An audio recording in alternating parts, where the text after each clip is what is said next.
مولوی صاحب کوئی اور سوال تھا وہ کیا سوالے کا تو لمبا ہو جائے گا. آج ہی ایک ریسرچ چھپی ہے کہ جو ڈمی دیتے ہیں بچوں کے منہ میں, صحیح ڈمی جو چھوٹے بچوں کو دیتے ہیں نا, ایک بوتیا بوتیا, ٹھیک ہے, تو وہ کہتے ہیں کہ اس سے دانت خراب ہو جاتے ہیں. نہیں, وہ کہتے ہیں عقل پر فرق پڑتا ہے. یہ ریسرچ اگر بھی فرق پڑتا ہے. ہاں اسے تو یہ کہتے ہیں کہ ہم یہ پورے طور سے نہیں بتا سکتے, ہو سکتا ہے کہ جن گھروں میں یہ دی جاتی ہے وہاں کا ماحول بالکل واضح بات ہے. ایک بچہ جس کی توجہ اس طرف ہو, بائیں چگونے کی طرف, اس کو ایک بھی ماحول کی اسٹڈی کرنا, اس پہ وجہ میں دکھانا, یہ نسبتاً کم ہوتا ہے. لکھا ہوا بھی ہاں یہی ہے اصل بات ہے کہ یہی ہے.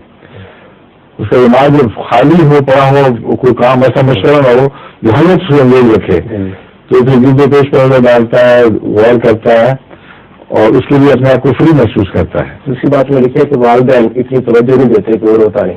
یہ بھی وہ ہدایت پڑھ رہے ہیں, لیکن اصل بنیادی وہ چیز ہے. اس کی وجہ سے جو بچے ابھرتے ہیں وہ کہتے ہیں لمبی پر سے بن کے نکل رہے ہوتے ہیں.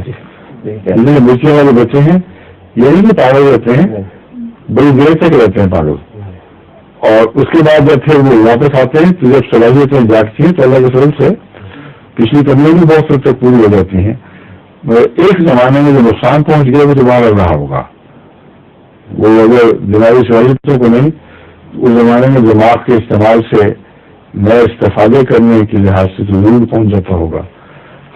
یہ تفصیل تو ریسرچر بھی بیان کریں گے کہاں کہاں ہے, لیکن جو آپ بتا رہے ہیں میں سجیشن کی میرے نزدیک کے لیے قطعی طور پر یہی اصل. ٹھیک ہے, اچھا جی, السلام علیکم.